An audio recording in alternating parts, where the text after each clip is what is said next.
오늘도 이 자리에 오신 분들과 인터넷으로 예배하시는 분들에게 그리스도의 은총이 임하시기를 바랍니다. 오늘은 사사기의 말씀을 통해서 가시나무를 왕으로 세우면 어떠한 일이 일어날지에 대한 말씀을 잠시 나누도록 하겠습니다. 오늘 우리가 읽으신 사사기 9장 7절 그 하반절에 있는 말씀 우리가 살펴봤는데요. 먼저 요담이라고 하는 인물이 등장을 하죠. 7절에 보시면 사람들이 요담에게 그것을 말하니 이렇게 나왔습니다. 무엇을 요담에게 말했는가 하면 그 앞에 보시면은 그 재판관기 그러니까 사사기 9장 1절부터 6절에 보시면 나와 있습니다. 그 내용을 이제 제가 간략하게 설명을 해드리면은 유명한 그 사사기에 등장하는 유명한 사사 중에 기드온이라고 하는 사사가 있습니다.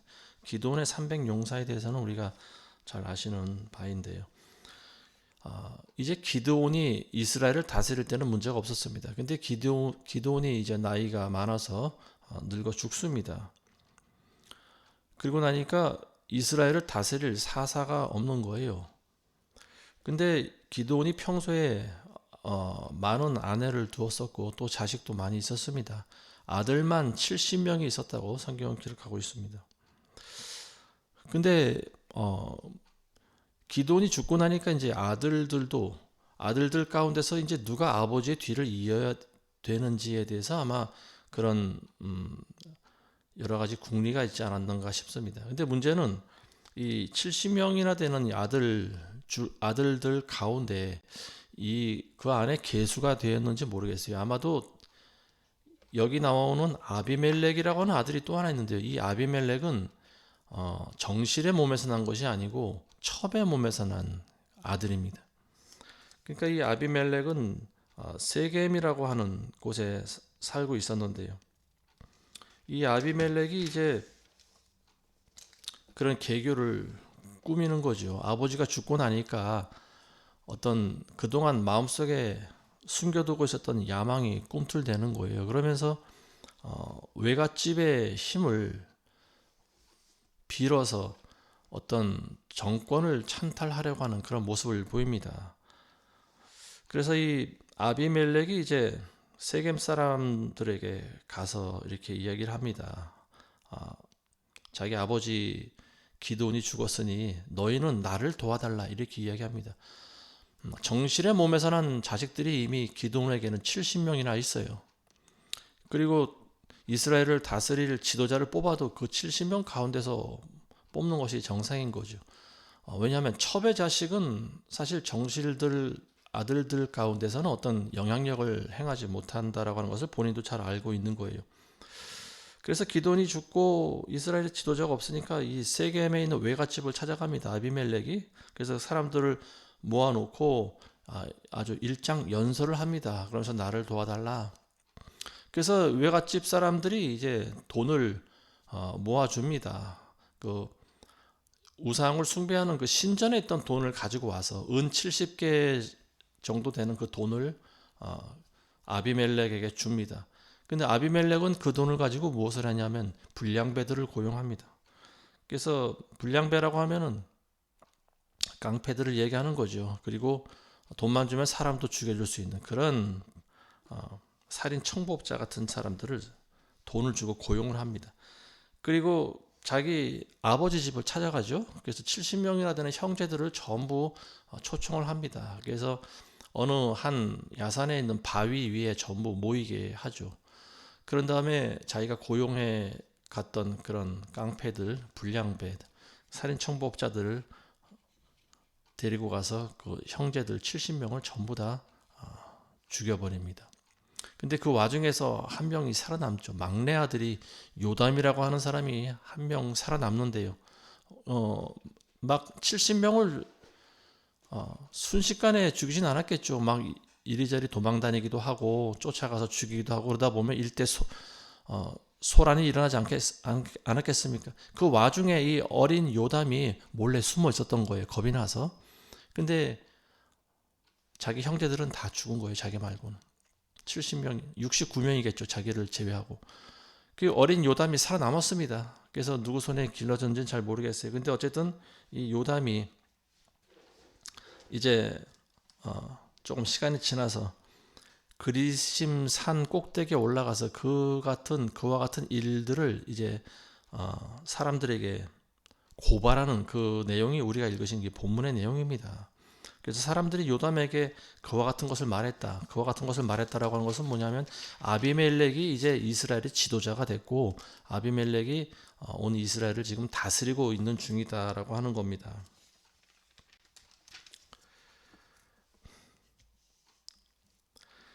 그래서 이 요담이라고 하는 이 막내 아들이 어찌 보면 이복 형이라고도 볼 수가 있는 거죠. 배에 다른 몸에서 난 어쨌든 자기 아버지의 아들 아니겠습니까? 이 아비멜렉이라고 하는 자도. 근데 배다른 형제지만 철천지 원수가 된 그런 상황입니다. 그래서 이 요담이 꾀를 냈는데요. 그 산 위에 올라가서 세겜 사람들을 향해서 그렇게 외칩니다. 아무도 없는 산 위에 올라가서 외쳐봐야 그 소리가 들리진 않았겠죠. 아마도 사람들을 좀 모아놓고 산에 사람들을 모아놓고 아마 소리를 외쳐서 이와 같은 어떤 진실을 폭로하지 않았는가 싶습니다. 근데 대놓고 아비멜렉을 욕하는 그런 말은 할 수가 없겠죠. 그래서 예화를 들어서 이야기합니다. 마치 구연동화를 하듯이 옛날 이야기를 해주듯이 어떤 이야기를 하는가 하면 나무와 관련된 그런 이야기를 합니다. 나무들이 이제 자기들을 다스릴 그 기름 부어서 세울 왕을 뽑아야 되는데 이제 나무들에게 이제 각자 찾아가서 각기 나무들이 어떤 말을 하고 있는가라고 이제 그걸 알아보는 거죠. 첫 번째 찾아간 그 왕으로 삼을 제목이 어떤 나무였는가 하면 올리브 나무가 있습니다. 그래서 나무들이 올리브 나무한테 찾아가서 우리들의 왕이 되어달라 이렇게 이야기했다라고 하는 거예요. 그랬더니 올리브 나무가 뭐라고 하냐면은 내게서 나는 기름으로 하나님과 사람들을 존경하게 하기 때문에 내 기름을 가지고 내 기름을 버려두고 나는 너희들의 왕이 될 수 없다. 그런 이야기합니다. 사람들을 존경하게 한다라고 하는 것은 하나님과 사람들을 영화롭게 한다라고 하는 거죠. 그러니까 이게 하나님께 제사할 때, 하나님께 예배드릴 때 올리브 기름이 사용되지 않습니까? 성소 안을 밝힐 때도 올리브 기름이 사용되고요. 또 제사장이나 선지자들 머리 위에 기름 부을 때도 이 올리브 기름을 사용하죠. 그런가 하면은 또 많은 사람들이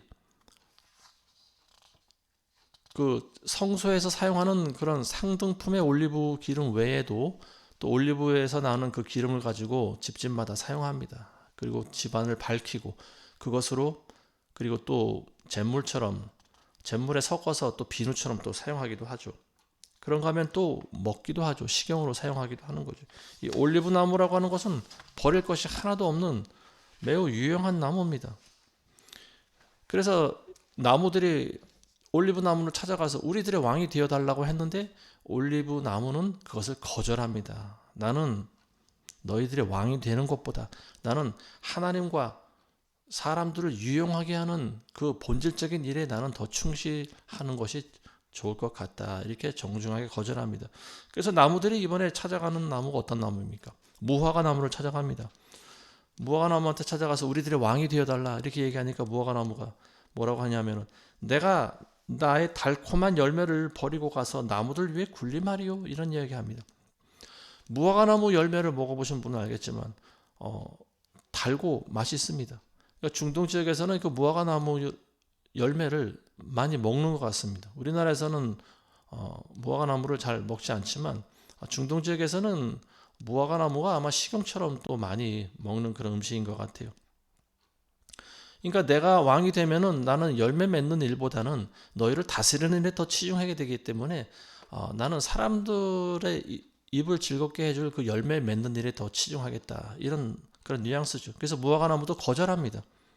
이 무화과 나무는 최초의 사람이었던 아담과 이브가 죄를 짓고 나서 눈이 밝아졌을 때 우리 인간들의 앞을 가렸던 잎사귀였죠. 그게 바로 무화과 나무였습니다.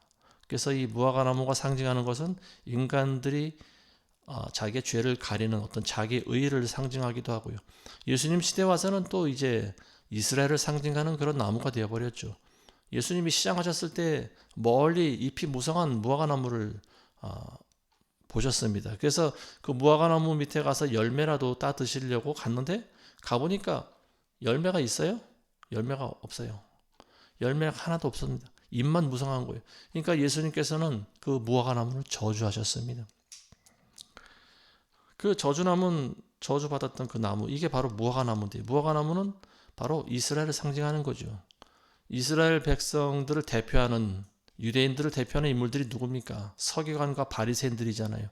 이 사람들의 영적인 상태가 바로 이 무화과나무와 똑같다라고 하는 거죠. 잎은 무성한데 열매가 하나도 없다라고 하는 말입니다. 자, 그 다음에 이제는 나무들이 세 번째로 찾아간 나무가 포도나무입니다. 포도나무한테 가서 나무들이 우리들의 왕이 되어달라 그렇게 얘기하니까 포도나무가 뭐라고 하냐면은 내가 하나님과 사람을 기쁘게 하는 내 포도주를 버려두고 가서 나무들 위에 군림하리요, 이런 말 합니다. 나에게서 나는 포도 열매로 만든 포도주가 하나님과 사람들을 기쁘게 한다라고 하는 말입니다. 그러니까 올리브 나무와 어찌 보면 그 목적이 같습니다. 하나님과 사람들을 기쁘게 한다라고 하는 거예요. 그래서 나는 너희들의 왕이 될 수 없다. 고대 시대 때부터 지금까지 중동 지역에서는 포도주를 많이 마십니다. 그리고 포도주라고 하는 것이 물론 술도 있지만 알코올이 들어있지 않은, 처음에 포도를 그 즙을 짜서 만든 그 포도즙, 이것을 이제 식용수처럼 마시는 그런 습관이 있는데요. 그 중동 지역은 물이 혼탁합니다. 우리나라 물처럼 맑지가 않아요. 석회수가 많이 껴있는 그런 물입니다. 그래서 포도즙을 통해서 순수한 그런 물처럼 사람들이 많이 이용한다라고 하는 거죠. 예수님 당시에도 그 갈릴리에 있는 가나 혼인 잔치 때 포도즙이 다 떨어졌죠. 그래서 어떻게 합니까? 예수님께서는 결국 물을 가지고 오라고 하셔서 물 6동이에 그 양을 포도주로 만드십니다. 그래서 가나 그 혼인 잔치집의 그 분위기가 사그러들지 않도록 예수님께서 해주셨죠. 민수기 6장에 보시면 또 이런 규절도 있어요. 자신을 구별하는 사람이 있습니다. 하나님께 자신을 드리기를 서원하는 사람들, 이걸 이제 우리가 나시린이라고 하는데, 나시린들은 절대 포도에서 나는 열매를 먹어서는 안 된다라고 하는 거죠. 포도주도 안 되고 포도 열매도 안 된다라고 하는 거예요. 그러니까 금지된 그 열매 중에 하나가 바로 이 포도나무입니다. 예수님께서는 또 요한복음 15장에 포도나무에 대한 비유를 말씀하셨는데요. 나는 포도나무요, 너희는 가지다, 이런 말씀하십니다. 그래서 가지가 포도나무에 꼭 붙어 있어야 열매를 맺는다, 이런 말씀하십니다. 그러니까 우리가 그리스도 안에 붙어 있지 않으면은 우리 역시 열매를 맺을 수 없다라고 하는 그런 말씀하셨죠. 자, 그러니까 이제 세 번째 포도나무도 거절을 하고 네 번째 찾아간 나무가 어떤 나무일까요? 가시나무입니다. 가시나무. 자, 올리브나무와 무화과나무와 포도나무, 이 세 나무의 공통점이 있죠. 이 나무들은 열매가 있습니다. 그리고 하나님과 사람들을 기쁘게 할 수 있는 그런 도구가 되는 나무들이에요. 굉장히 유용한 나무들입니다. 근데 이 세 나무들은 전부 왕이 되기를 거절했어요. 근데 마지막 찾아간 이 가시나무는 어떤 나무일까요? 가시나무는 사람을 찌르는 것 외에는 할 수 있는 일이 없는 나무예요. 그래서 이 가시나무는 주로 땔감으로 사용되는 나무가 바로 이 가시나무입니다.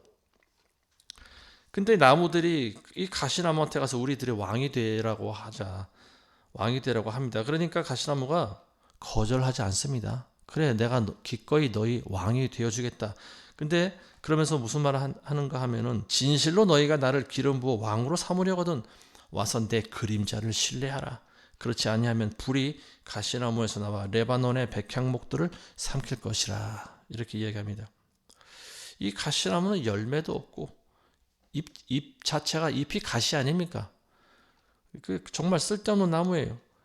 근데 왕이 되어달라고 하니까 이런 황당한 소리를 합니다. 내 그림자를 신뢰하라. 내 그림자를 신뢰하라는 건 뭡니까? 내 그늘 안에 들어와서 나의 영향력 아래 너희가 거하라는 거고요. 그리고 내가 하는 모든 명령에 복종해라라고 하는 말입니다. 복종하지 않으면은 나에게서 불이 나와 다 태워버리겠다. 복종하지 않으면은 너희를 전부 다 죽여버리겠다. 이런 말입니다. 그래도 너희가 나를 왕으로 세우겠느냐. 뭐 이런 무시무시한 말이죠. 레바논의 백향목들을 나에게서 나온 불이 다 태워버릴 것이다. 레바논의 백향목이라고 하는 것은 굉장히 귀한 제목입니다. 집이나 궁궐을 지을 때 사용되는 나무가 레바논 백향목이에요. 솔로몬이 하나님께 성전을 지어 드릴 때도 이스라엘에서 나지 않는 이 백향목을 멀리 레바논에 부탁해서 그걸 공수해 왔습니다. 그래서 궁궐을 지은 거예요. 가시나무와 레바논의 백향목과는 비교가 되지 않는 거예요. 굉장히 귀한 나무죠. 근데 이 가시나무가 너희가 내 그림자를 신뢰하지 않으면은, 나에게 복종하지 않으면은 레바논의 백향목도 다 불태워버릴 것이다. 이런 무시무시한 말을 합니다. 나보다 낫고 훌륭한 것들 다 태워버리겠다라고 하는 거죠. 자, 이런 황망한 말을 할 수 있는 사람들이 누굴까요? 그게 바로 미치광이들입니다. 가시나무와 같은 말을 할 수 있는 사람은 사람으로 치면 미치광이들이. 근데 역사적으로 보면 이런 사람들이 실제로 존재했습니다. 옛날 중국에도 보면 진시황이라고 하는 사람이 있는데요. 이 사람은 왕이 되고 난 다음에 모든 학자들을 다 죽였습니다. 땅에 파묻었어요. 구덩이를 파고 학자들도 파묻고요. 그리고 그들이 쓴 모든 그런 많은 그런 지식과 정보가 담겨있는 이런 책들을 전부 다 불태워버렸습니다. 그래서 이런 사건을 우리가 네 글자로 분서갱유라고 합니다. 책은 불태우고 학자들은 전부 땅에 파묻어 죽였다라고 하는 말입니다. 그래서 분서갱유라고 하는 말. 이 진시황이 그 정도로 오직 자기만이 영원히 살면서 자기가 절대 권력을 누리려고 했던 그 왕이 바로 진시황입니다. 그런가 하면 이 시대에도 그런 사람들이 있었죠. 최근에도 보면요. 100년 전쯤에 스탈린, 소련의 그 공산주의였던 스탈린이 있었고요. 또 중국에는 모택동이 그랬고, 그리고 또 지금도 북한에서 그런 미치광이 짓을 하는 김일성 3부자가 있죠. 이미 그 할아버지 아버지는 죽고 지금 김정은이 살아남아서 그 미치광이 짓을 하고 있습니다. 내 그늘 안에 거하라. 공산주의 그 독재자들이 할 수 있는 유일한 말이 그겁니다. 내 그늘을 신뢰하라. 지금도 그런 말 하고 있습니다. 공산국가에서는 이 공산당 정부를 너희는 신뢰해야 된다. 자유서방 세계에서 떠드는 말을 믿지 말아라. 우리가 하는 말이 진짜고 이게 진리다. 지금도 뭐 북한은 말할 것도 없고 중국에 있는 중국 백성 국민들도요. 중앙 정부에서 하는 방송 외에는 다른 방송에 있는 말을 물론 들을 수는 있겠지만 대부분 눈이 닫혀 있습니다. 깨어있는 사람들은 깨어있겠지만 대부분의 그 백성들은 무지해요. 그냥 정부에서 시키면 시키는 대로 하고 죽이면 죽는 거고, 그리고 그들이 하는 말을 그대로 믿습니다. 그러니까 지금 많은 사람들이, 중국에 있는 사람들이 세상이 어떻게 돌아가는지 잘 모르는 사람들이 굉장히 많이 있어요. 근데 그런 실상을 깨닫는 사람들은 자국을 탈출합니다. 지난주에 제가 부자들이 자기 나라를 탈출하는 1위 국가가 중국이라고 말씀드리지 않습니까? 왜 자기 나라를 탈출할까요? 인간답게 살 수가 없기 때문에 그렇습니다. 자, 그래서 이 나무들이 결국은 누구를 선택했을까요? 왕이 되겠다고 하는 사람을 뽑지 않았을까? 그래서 가시나무가 왕이 됐다라고 하는 말이죠. 이 가시나무가 왕이 되면서 내 그림자를 신뢰하지 않으면 너희를 전부 다 불태워버리겠다. 이런 말을 했는데도 나무들은 그래도 좋으니 우리의 왕이 되어 주십시오. 그래서 가시나무가 왕이 됐는데, 요담이 말하고 있는 이 예화의 가시나무의 주인공이 누굴까요? 아비멜렉이죠. 첩이 낳은 자식 아비멜렉입니다. 이 아비멜렉은 실제로, 그리고 또 얼마나 많은 폭정을 했을까, 보지 않아도 뻔한 노릇 아니겠습니까? 이미 자기가 왕이 되려고 자기 형제들 70명을 다 죽인 인간이 바로 이 아비멜렉 아니겠습니까? 그리고 그런 상황에서 지금 이스라엘을 3년째 폭정으로 다스리고 있는 그런 상황입니다. 그래서 요담이 이 나무 이야기를 예화로 들고 그 뒤에 이제 진실을 이야기합니다. 내 아버지 기드온이 목숨을 걸고 너희를 미디안의 손에서 구해냈는데 너희가 오늘날 내 아버지 집을 대적해서 한 바위 위에서 그의 아들 70명을 모두 다 죽였고 그리고 그 여종의 아들 아비멜렉을 왕으로 세웠도다. 그러므로 아비멜렉으로부터 이제 불이 나와 너희 온 집안을 삼킬 것이요 또 세겜과 밀로에서 불이 나와 아비멜렉을 삼키게 될 것이다. 자, 저주를 합니다. 요담이 할 수 있었던 유일한 일은 저주하는 일밖에 없어요. 왜냐하면 혼자서 어떻게 아비멜렉과 대항을 할 수 있습니까? 아비멜렉은 이미 정권을 찬탈한 자입니다. 그리고 그에게는 군대도 있었고 많은 부하와 신하들이 있습니다. 그리고 또 많은 국민들이 아비멜렉의 명령에 복종해야 되는 그런 상황 가운데 있습니다. 요담은 도와주는 사람이 없어요. 그래서 할 수 있는 일이 사람들 앞에서 진실을 이야기하는 일밖에 없습니다. 그리고 아비멜렉을 저주하는 일이었습니다.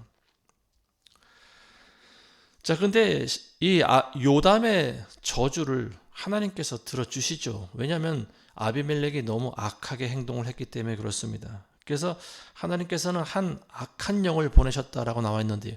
이 세겜 사람들, 그러니까 아비멜렉의 외갓집 사람들이죠. 이 세겜 사람들과 아비멜렉 사이에 악한 영이 들어가서 분열시킵니다. 이간질시키고 분열시켜버려요.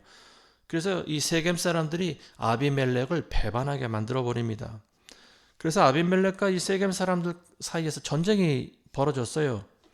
그래서 이 아비멜렉이 군대를 이끌고 세겜 사람들과 싸우다가 세겜 사람들이 이제 뭐 힘이 약하니까 도망쳤겠죠. 그래서 도망친 곳이 어디냐면 신당으로 도망칩니다. 우상 숭배하는 그런 신전으로 도망가요. 그리고 일부는 또 망대 속으로 다 숨습니다. 그러니까 이 아비멜렉은 원래 잔인한 심성을 가지고 있는 인물 아닙니까? 이 아비멜렉이 어떻게 합니까? 그 건물에 숨어 들어간 사람들을 밑에다가 나무를 가져오게 해서 불질러 버립니다. 그래서 통째로 다 불을 태워 죽여버립니다. 그때 죽은 사람의 숫자가 1000명이 넘는다. 이렇게 성경 기록하고 있어요. 자, 그런 다음에 이제 계속 세겜 사람들의 이제 잔당을 뒤쫓다 보니까 이제 데베스라고 하는 지역까지 쳐들어갔는데요. 거기 있는 사람들도 아비멜렉을 피해 도망간 곳이 이제 망대로 또 숨습니다. 그러니까 망대에 숨는 것은 굉장히 사실 어리석은 짓이죠. 산으로 도망가서 숨는 것이 더 지혜로울 것 같은데요. 근데 사람들은 웬일인지 망대로 들어가 숨었다. 근데 이 망대는 먼저 불태웠던 망대보다 좀 견고한 망대였던 것 같습니다. 그래서 사람들이 그 망대 속으로 막 이제 숨어서 그 위에 올라갑니다. 그리고 망대 문을 닫습니다. 그러니까 아비멜렉은 이것들이 너희가 또 다시 여기 숨었구나. 그러지 않아도 바로 전에도 너희를 망대 숨었을 때 내가 불태워서 너희를 다 죽였는데 너희도 그와 같이 너희 동료처럼 다 불태워 죽일 것이다. 그래서 이제 불지르려고 이제 그 밑에 갔어요. 근데 망대 위에 그걸 내려다보고 있었던 숨어있던 사람들이 아비멜렉이 밑에 오는 걸 보고 위에 있던 어느 한 여인이 이름 없는 여인이 맷돌을 한 짝을 들어서 밑으로 집어 던집니다. 근데 그게 공교롭게도 밑에 있던 아비멜렉의 머리에 그대로 정통으로 맞아버렸어요. 그러니까 위에서 던진 그 돌이 가속도가 붙어서 사람 머리에 맞았으니 어떻게 되겠습니까? 그냥 머리가 두 쪽이 나버리는 거죠. 그래서 이 두개골이 깨지고 아비멜렉은 숨이 붙어있는 채로 다 죽어가고 있는 거죠. 그래서 부하한테 그렇게 부탁을 합니다. 나를 차라리 칼로 찔러서 죽게 하라. 내가 여인이 던진 돌에 맞아 죽었다는 그런 오명을 남기기 싫다. 그래서 부하는 칼로 아비멜렉을 찔러 죽입니다. 그래서 비참하게 일생을 마치는데요.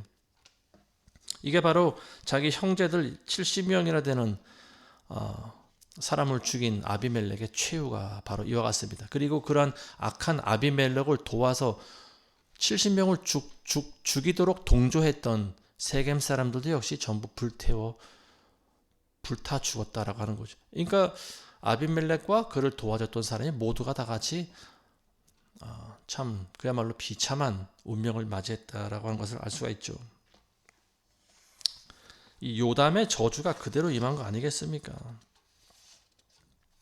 이 상황은 이 요담이 말했던 이 나무의 왕을 뽑는 이 상황, 뭐 올리브와 포도나무와 무화과나무 이 세 나무들은 실제로 왕이 될 수 될 만한 그런 제목감이었습니다. 사람과 하나님을 기쁘게 할 수 있는 나무예요.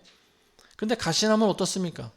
가시나무는 쓸모없는 나무죠. 사람을 찌르기만 하고 죽이기만 하는 왕이죠.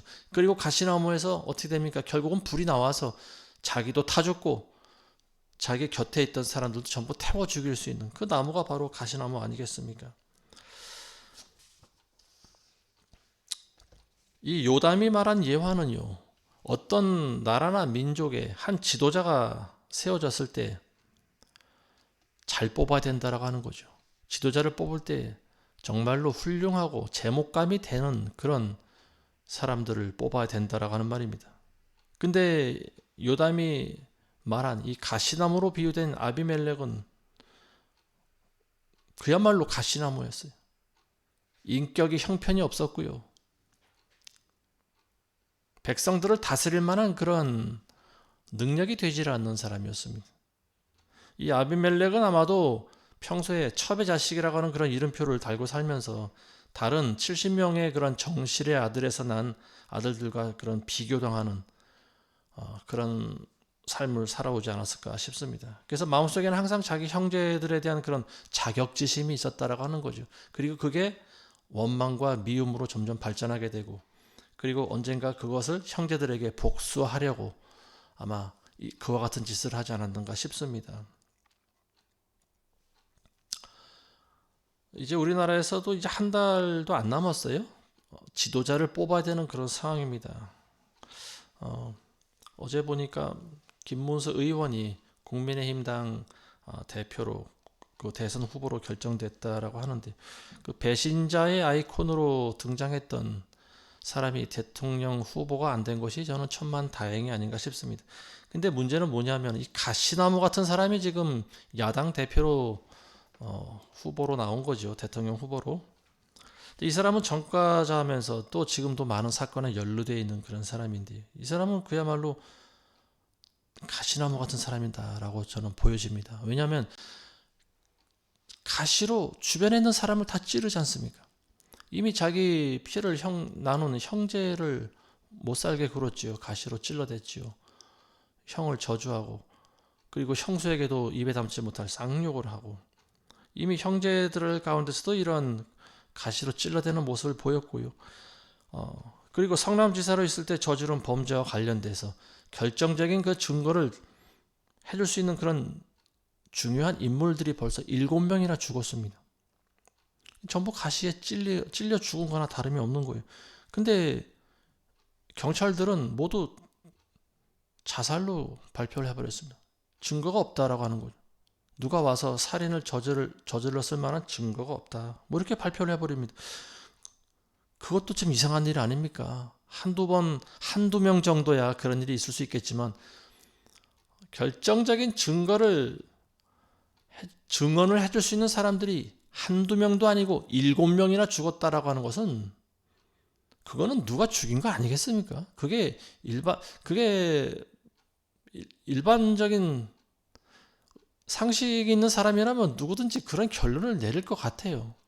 어떻게 우연히 7번이나 한 인물과 관련돼서 똑같은 일이 어떻게 7번이나 일어날 수 있겠습니까? 근데 경찰이 그걸 전부 자살로 발표했다라고 하는 거예요. 뭐 어떤 직원이랑 같이 뭐 해외에 놀러도 갔는데 또 골프도 같이 쳤는데 그 직원이 죽습니다. 근데 그 사람은 그 직원을 끝까지 모른다고 잡아뛰고 있어요. 직원도 모른다고 잡아뛰고 있죠. 그리고 알긴 알아도 같이 골프를 안 쳤다고 또 이런 식의 또 말도 안 되는 소리를 계속하고 있는 거죠. 자기에게 충성을 다했던 직원이 죽었는데 그의 죽음을 보고도 끝까지 모른 척 한다라고 하는 것은 굉장히 비겁한 자입니다. 죽었잖아요. 한 사람의 생명이 없어졌잖아요. 그리고 자기를 위해서 열심히 일했던 충성된 부하 아니었습니까? 근데 나는 모르는 자다라고 이야기를 하는 거예요. 근데 이런 사람을 대통령으로 뽑아야 되겠습니까? 지금도 많은 그런 전과가 있고 지금도 또 재판이 진행 중입니다. 이 사람이 지금 대통령이 된다라고 하면은 아마도 중요한 그런 법안을 몇 가지 또 바꿔서 자기에게 가해진 많은 그런 죄들, 그런 범죄 사실들, 이런 것들을 전부 다 덮어버리려고 하지 않을까요?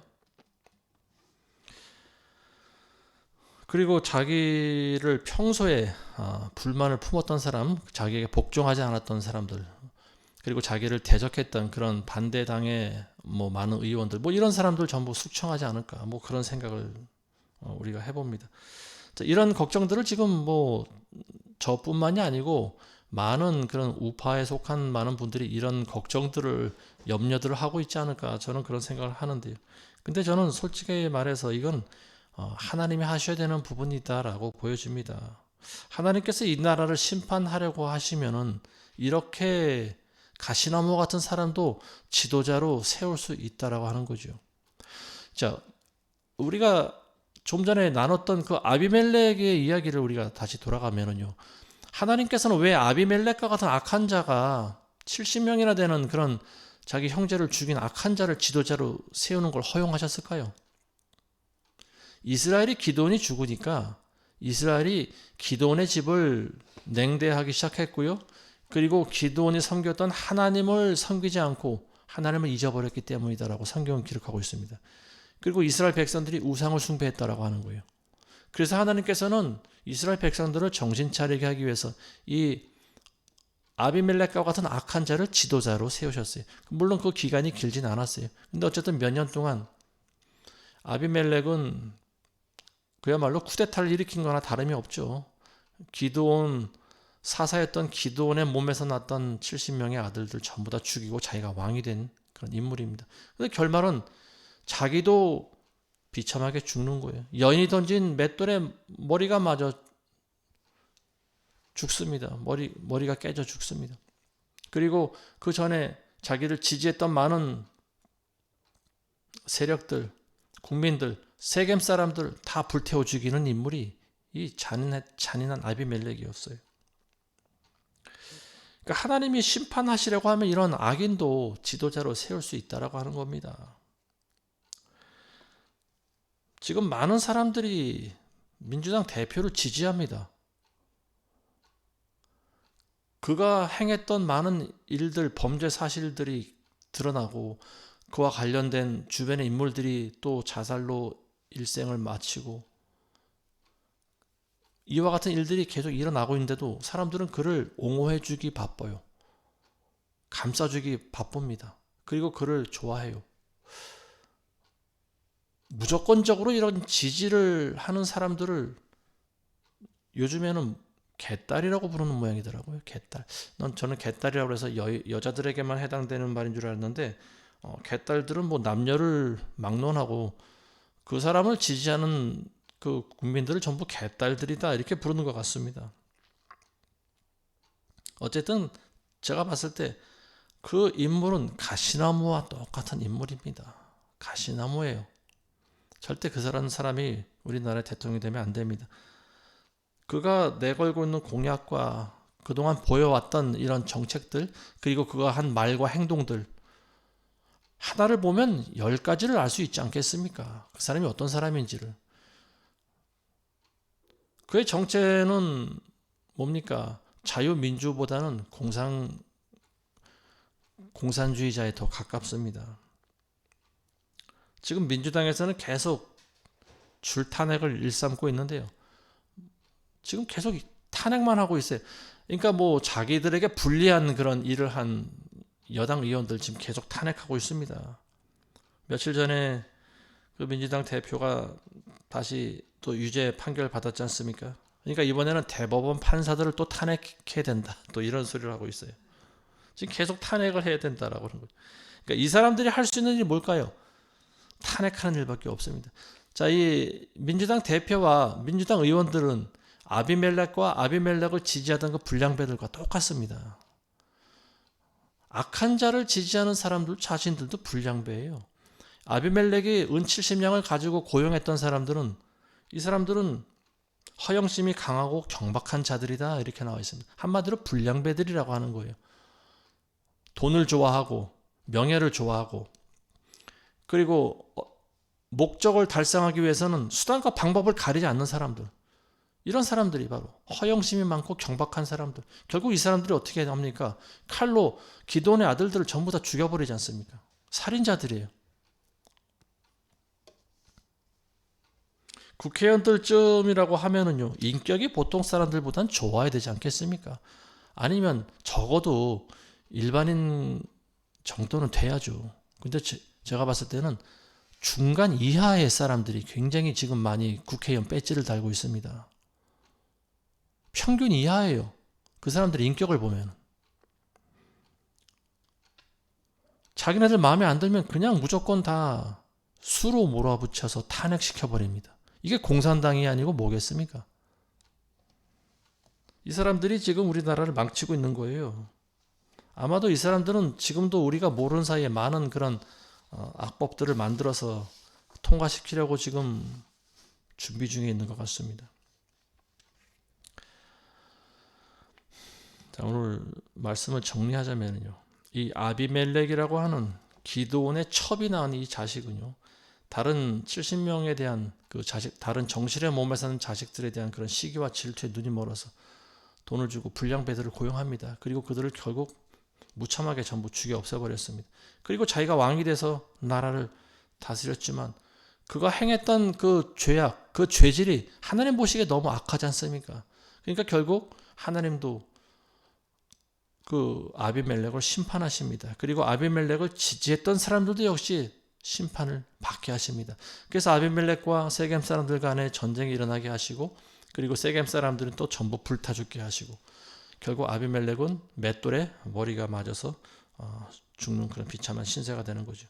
자, 이러한 오늘 이 아비멜렉의 교훈, 우리 대한민국에도 적용시킬 수 있다고 저는 봅니다. 우리나라는 그동안 어떤 역사를 우리가 지내왔습니까? 해방 이후에 지금까지 건국이 된 다음부터 지금까지 수많은 그런 나라를 사랑하는 애국지사들이 피를 흘린 결과 세워진 나라가 바로 자유민주 대한민국입니다. 우리나라 안에는요, 해방 후에 우리나라 안에는 공산주의자들이 들끓고 있었어요. 그 사람들이 절반 이상을 차지했습니다. 굉장히 혼란한 상황이었어요. 근데 그런 와중에서 우리나라를 끝까지 지켜낸 사람이 누굽니까? 이승만 대통령 같은 사람이에요. 저는 이승만 대통령이 과거 이스라엘의 기드온과 같은 역할을 한 분이다라고 생각을 합니다. 이승만 대통령 같은 그런 리더십이 없었으면 우리나라는 벌써 공산화됐어요. 벌써 지금 북한 같은 나라가 되어버렸습니다. 우리나라는 아마 지금쯤 이 남북한을 가로지르는 38선이 없다 하더라도요, 이승만 대통령 같은 사람이 아니었으면 공산국가가 되어버렸을 거예요. 한반도 전체가 아마도 지금의 베트남이나 캄보디아 같은, 미얀마 같은 그런 수준의 나라밖에 되지 못했을 거라고 저는 봅니다. 공산당이 다스리는 나라는요, 자유가 없기 때문에 사람들이 일을 하지 않습니다. 그리고 배급을 주는 배급제도를 실시하는 거죠. 그리고 뭐든지 공산당의 명령에 따라야 돼요. 그러니까 사람들이 살 수 있겠습니까? 사람들이 추구하는 게 자유잖아요.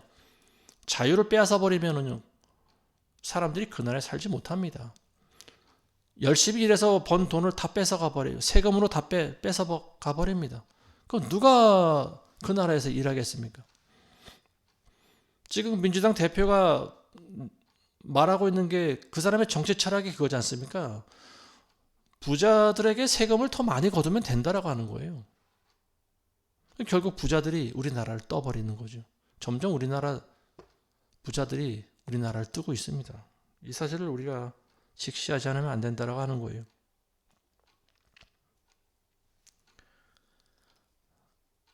이승만 같은 사람이 많은 업적을 우리나라에 보여왔습니다.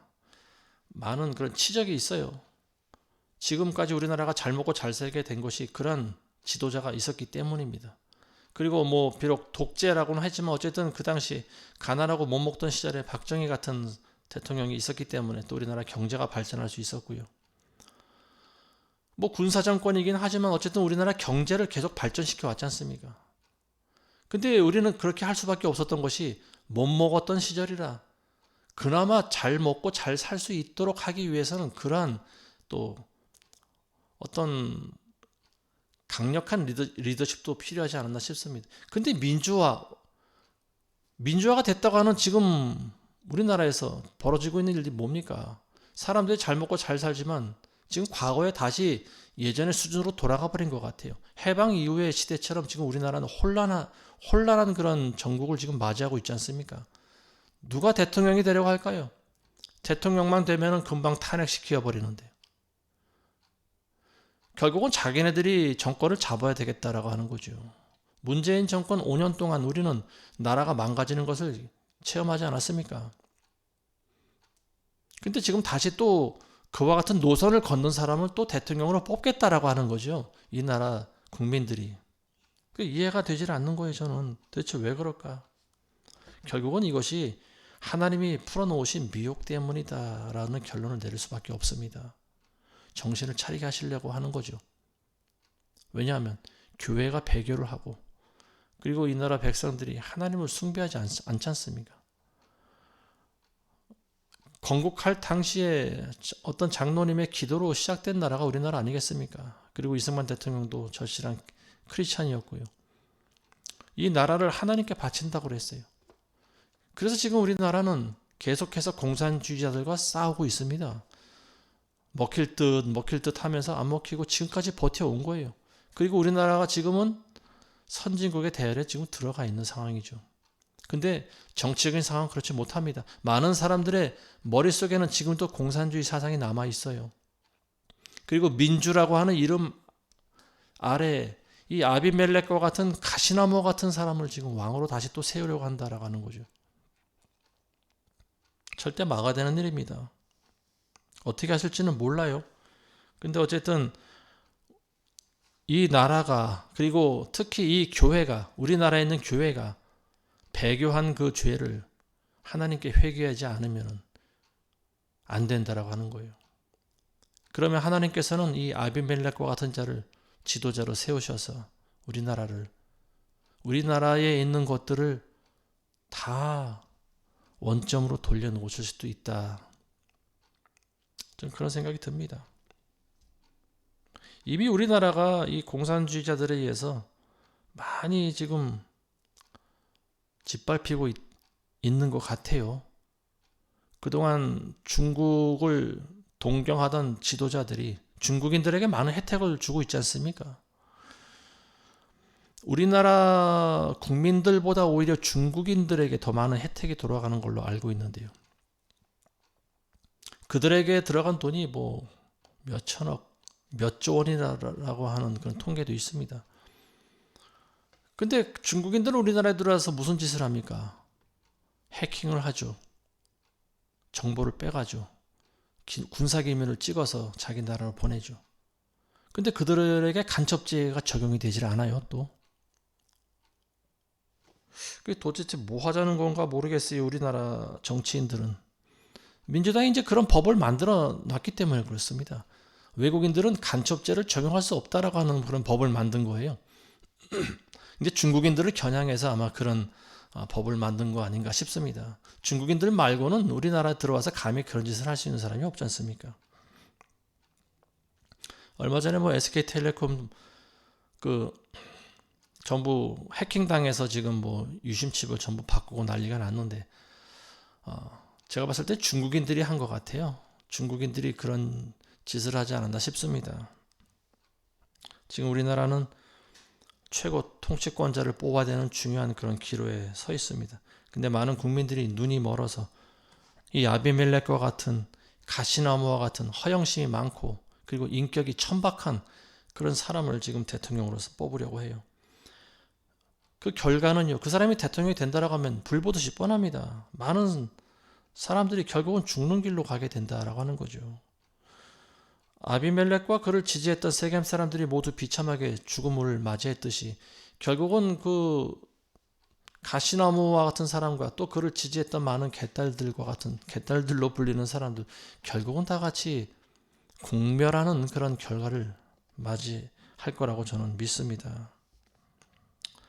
지금도 부디 저는 지금도 이 정신 못 차리는 여당 지도자들과 그리고 또 회개를 안 하는 이 교회들 때문에 계속 나라가 점점 깊은 수렁 속으로 빠져들고 있는데요. 아무쪼록 교회가 먼저 회개하고 또 이 나라에 있는 정치인들도 각성해서 정말로 이 아비멜렉과 같은 이 가시나무 같은 사람을 절대 지도자로 뽑지 않게 되기를 저는 기도하고, 또 여러분들도 저와 같은 마음으로 기도해 주시라고 믿습니다. 기도하겠습니다. 하나님 아버지, 이 나라를 불쌍히 여겨 주시옵소서. 과거에 아무것도 없는 나라를 하나님이 잘 살게 해주셨는데 이제는 우리가 하나님을 도리어 잊고 방탕한 삶을 살다가 지금과 같은 국면을 맞이하게 됐습니다. 하나님, 이 땅에 있는 배교한 교회들을 주님 부디 불쌍히 여기시고 그들이 하루빨리 회개할 수 있도록 회개의 영을 그들에게 부어 주시옵소서. 그래서 미혹과 혼란이 극심한 이 나라 대한민국을 살려 주시옵소서. 국민들이 제대로 된 올바른 지도자를 뽑을 수 있도록 도와주옵소서. 올리브 나무와 같은, 포도나무와 같은, 무화과나무 같은 그런 지도자를 뽑게 해주시고 절대로 가시나무 같은 자를 뽑지 않게 해주시옵소서. 예수님의 이름으로 기도합니다. 아멘.